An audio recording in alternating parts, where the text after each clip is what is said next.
All righty. Good morning. Good morning. Hello, hello, hello. Welcome. Happy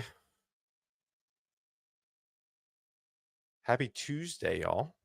Got the candle going. I trimmed my wick, by the way. I trimmed my wick. Anybody's watching. Since I got yelled at about my wick usage yesterday.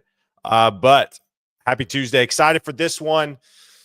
Going to break down LinkedIn today. So if you are tuning in, please say, hey, would love to hear from you. Would love to see you. Again, I tell people this is just a way for you to network with others, right? I mean, really, doing these live shows, it really allows you to get connect with others. So please say, hey, there's no way that people know if you're watching unless you comment. So also let me know when you are let me know where where you're tuning in from. I always love we had some people in like Africa tune in last week. So definitely let me know. Thank you, Jason. I appreciate it. Just Jason's here. I love it. Just Jason. You know what, Jason? I'll just talk to you. And we can do that. So, oh, look, we got Ricardo. What's going on? You did the right candle etiquette. Yeah. I almost bought another candle yesterday. I was at a shop. Not that y'all care, but we're just yapping as people tuning in. But I almost bought another. I have a major candle problem. I'm a big fall scent guy. I'm not a big let's burn candles in the summer. But man, once there's a tinge of uh of coolness in the air, fall candles come out immediately.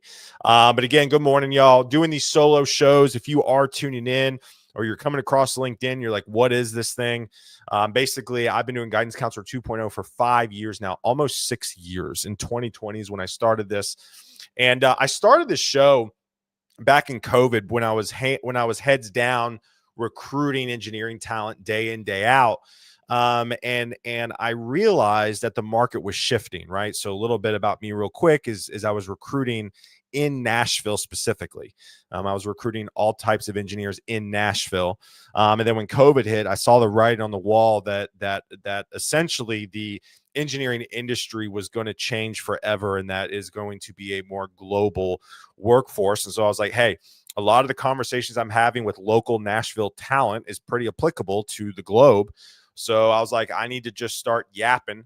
So I started to do the show. I got on LinkedIn Live super early. You actually had to apply to get LinkedIn Live when it first came out. So I got on it early, and I really been doing it ever since. And so, it started with just me, myself, and I, and then it kind of morphed into me interviewing people on the show.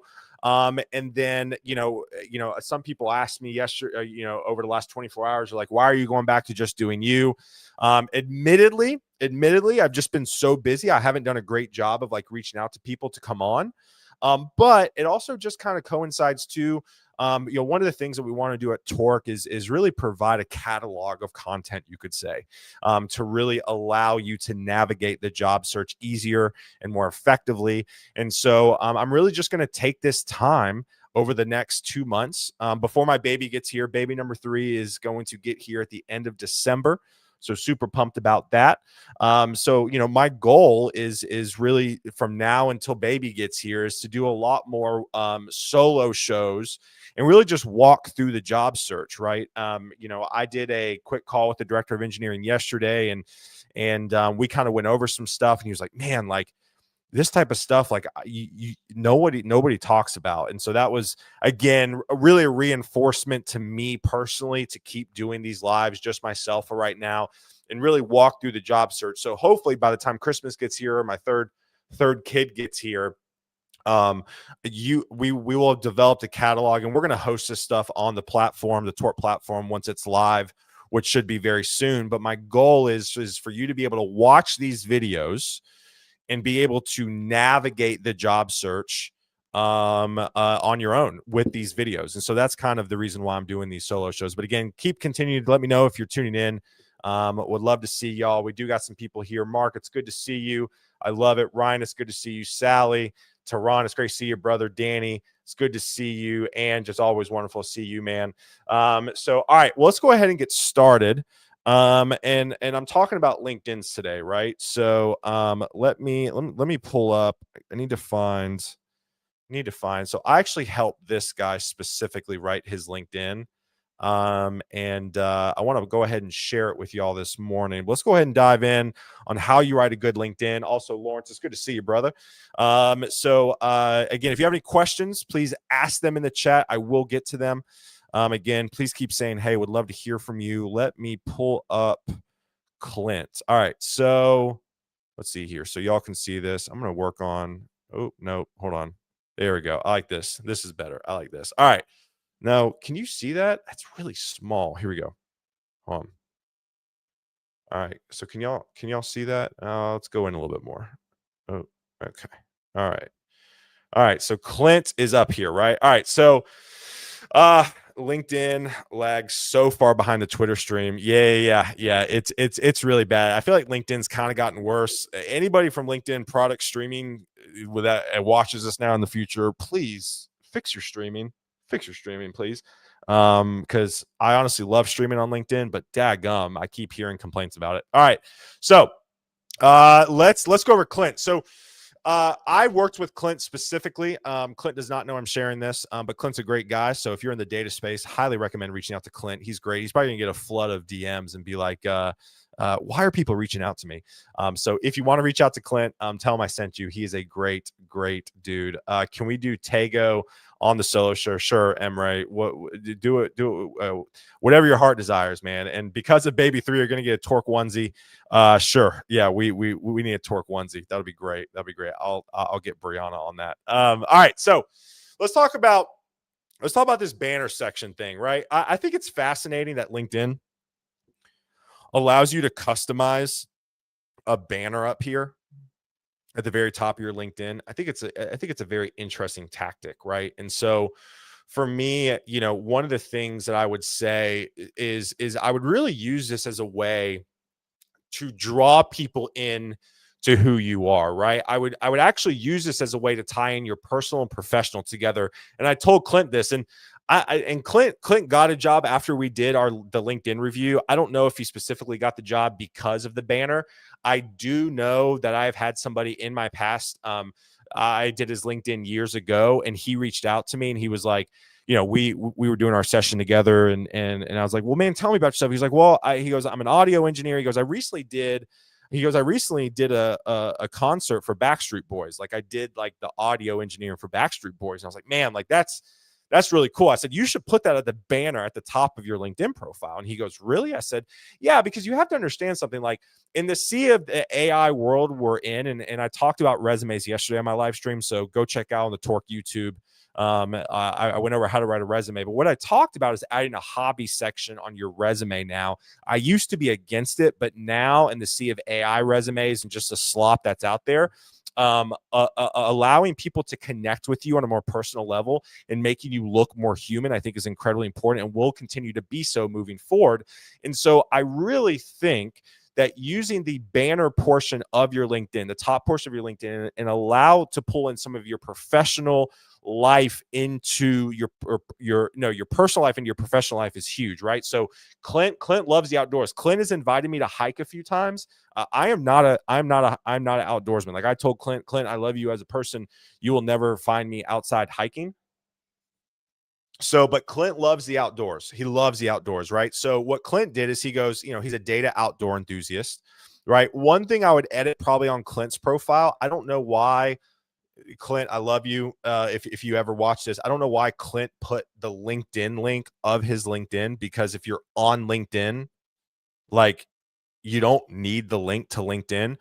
But like what I would put here is data outdoor enthusiast, passionate about building blah blah blah blah, right? I would get rid of this LinkedIn link. But again, like if I'm an outdoor enthusiast like Clint is, and I'm a recruiter or a hiring manager, I'm immediately going to want to talk to Clint about his outdoor adventures, right? I think it's a great way to draw people in, right? So whether you're like a former like a former chef, whether you're a you're passionate about cooking, or like for me, it's like, honestly, if I was on the job search again, I'd probably make it something around, like,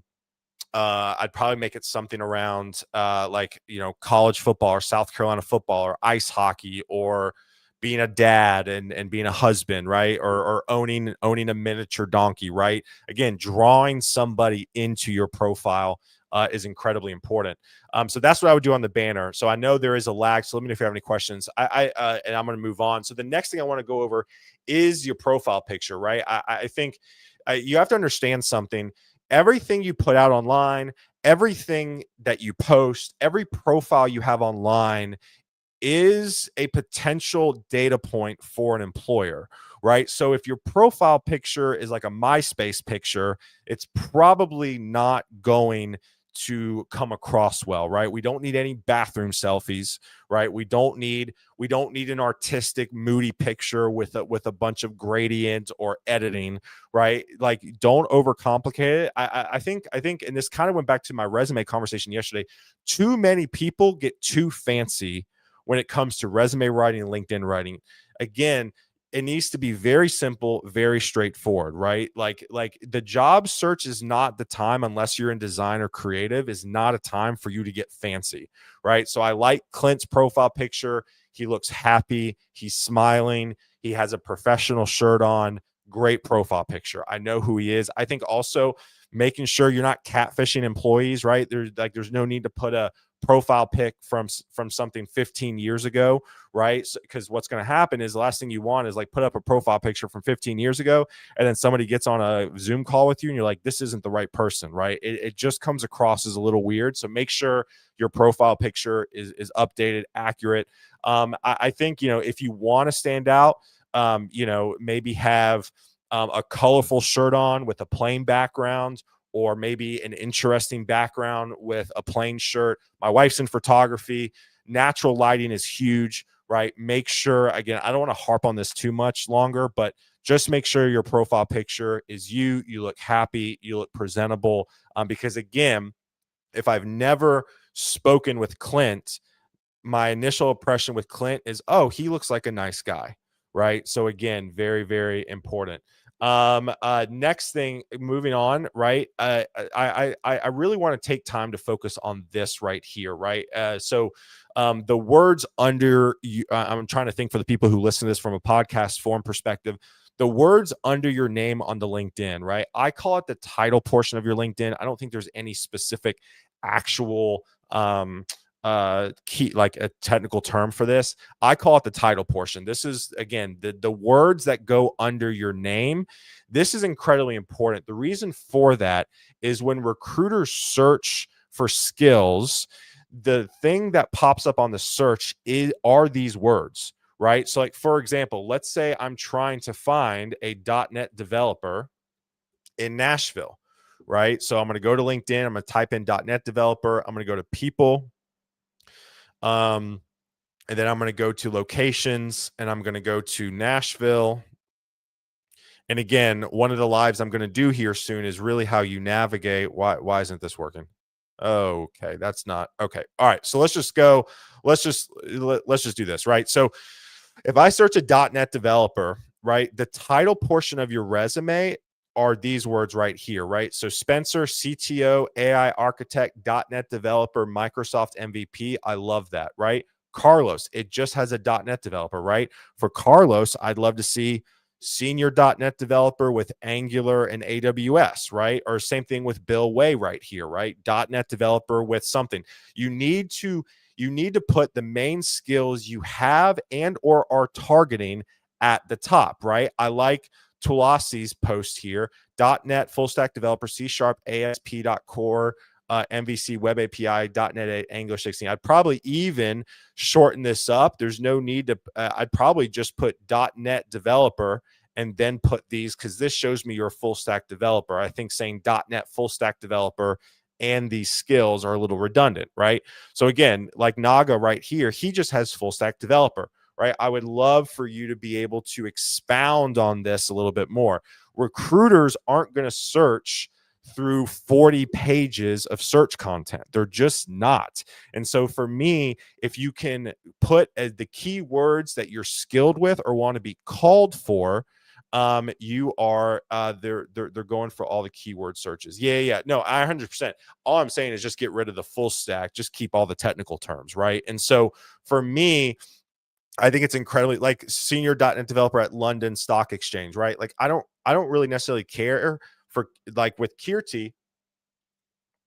I can find out she's at London Stock Exchange when I click on her profile. I would want to know Kirti's main skills as a .NET developer up here, if that makes sense.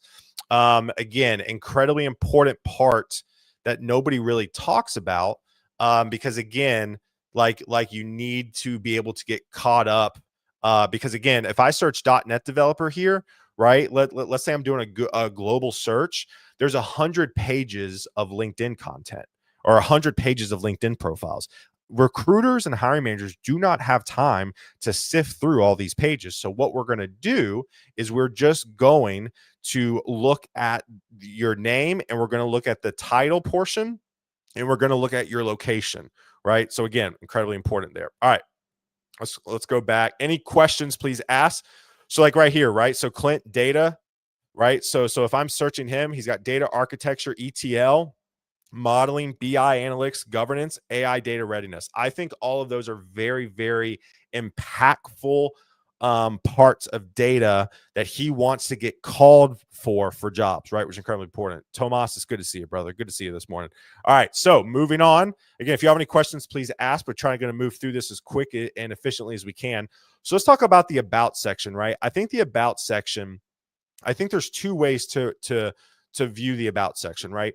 I will say this: you are not going to lose out on a job because of your about section. But I do think, going back to what Lawrence is saying, you want your LinkedIn to have a lot of keywords in your profile, because that is what gets caught in the LinkedIn search algorithm, which bubbles you to the top of the search when I do a search like .NET developer, right? So now another thing to think about is a lot of people never click see more, right? So what I would do is I would play with the sentences that are visible until you click the see more, right? So for Clint, he goes, I'm experienced executive and data leader with a proven track record of transforming data into business value, right? One of the things I would say is I still would like to see, without pressing see more, the technical skills that he has under his belt, right? So what I would say for Clint is I'm an experienced executive and data leader with a proven track record of transforming data into business value using technologies like X, Y, and Z, right? Incredibly, incredibly important.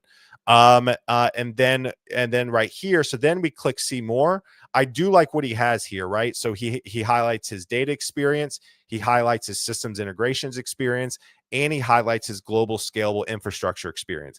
I think that is that is a great way to and his leadership experience, right? So I think he hit his 4 pillars here, right? He is a leader. He's deep in data, he's deep in systems, and he's deep with global scalable infrastructure. And he highlighted those 4 key pillars in the about section, right? So with me, my 4 key pillars would be recruiting, community building, content creation, and marketing and brand awareness, right? And so that's what I would put. So if you're a Java developer who specializes in backend systems, cloud systems, and maybe some embedded, that's where you put that on there, right? So you outline your embedded, you outline your cloud experience, you outline your Java experience. Or if you're a front-end developer, right, you outline your front-end experience, right, breaking down maybe your React experience or your Angular experience or your design experience, right? I love the way Clint broke down his 4 key pillars in the about section. Now, will I click on the see more? Probably not, right? But what he put in the about section is all of the technical jargon that is going to get caught up in the keyword search when recruiters are running searches in LinkedIn, which is incredibly important. We got some more people tuning in. Kelly, it's good to see you. Alex, good to see you. So let me know if you have any questions there. Again, the about section, not going to make or break you. I think, again, going back, I think the title portion of your resume is the most important part that no one talks about, but the about section is good as well, especially to get caught up in the keyword searches. All right, let's go into activity. Listen, I think posting, again, we're going to talk about, I'm going to do a session on posting And curious, what's visible above see more? Yeah. So to answer Lawrence's question, so if we refresh this page here, so this is the only thing that I see with see more, right? So what I would like to see from Clint is a little bit more technical jargon, or even just breaking down his 4 pillars in the about section. I think that's incredibly important.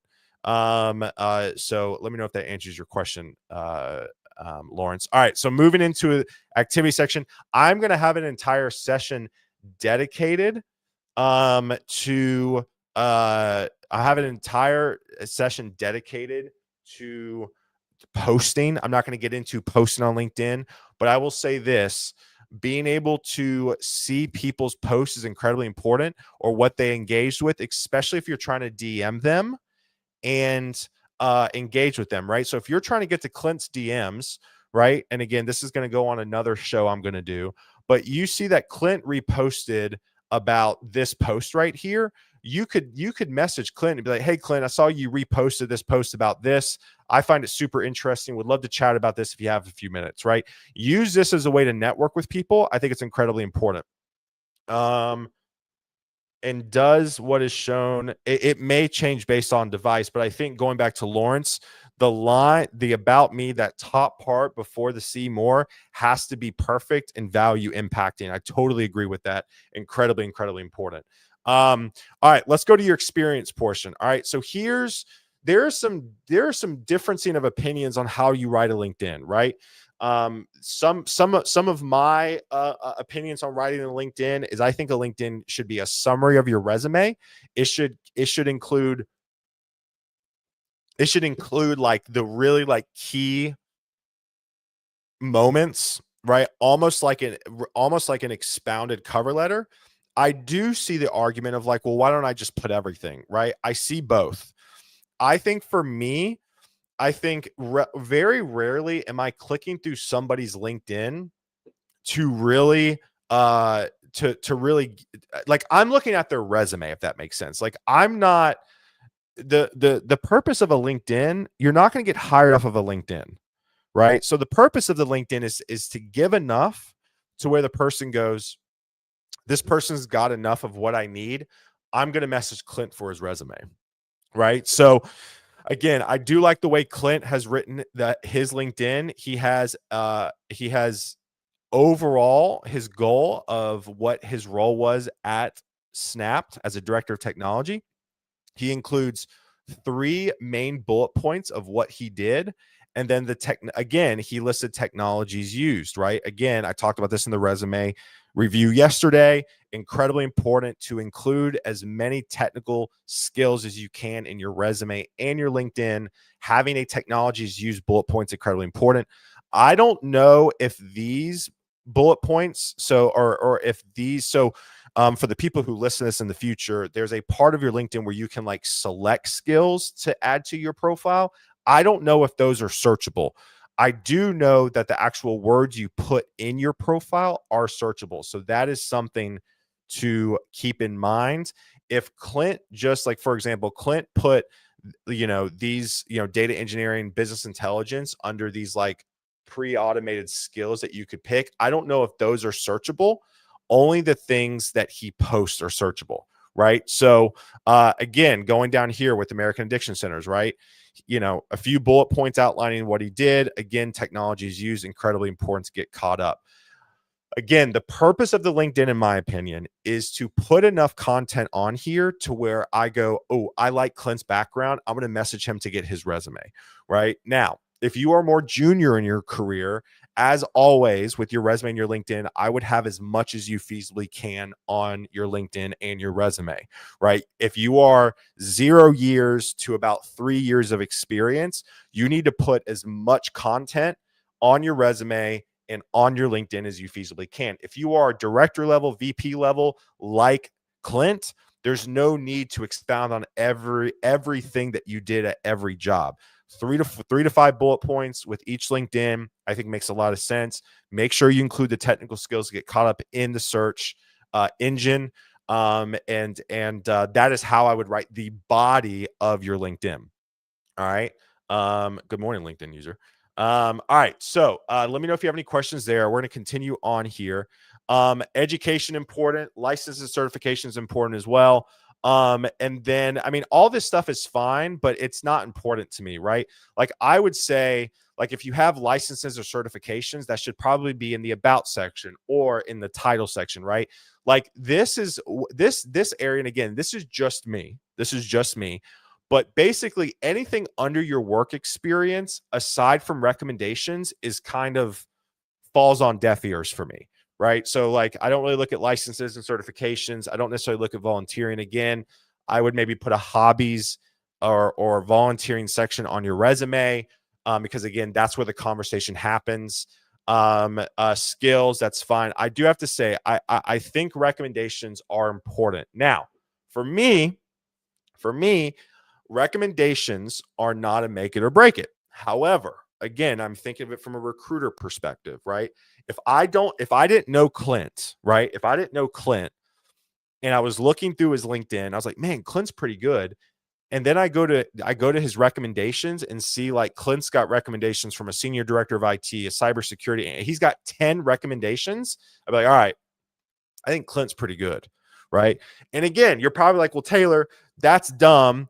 I can ask anybody for recommendations. I know. But the thing is again, like I talk about this all the time with your resume and your LinkedIn, narratives are created in seconds for the reader reading your profiles, right? So for me, yes, Clint could be a terrible person. He's not. He's a great dude. He could be a terrible person.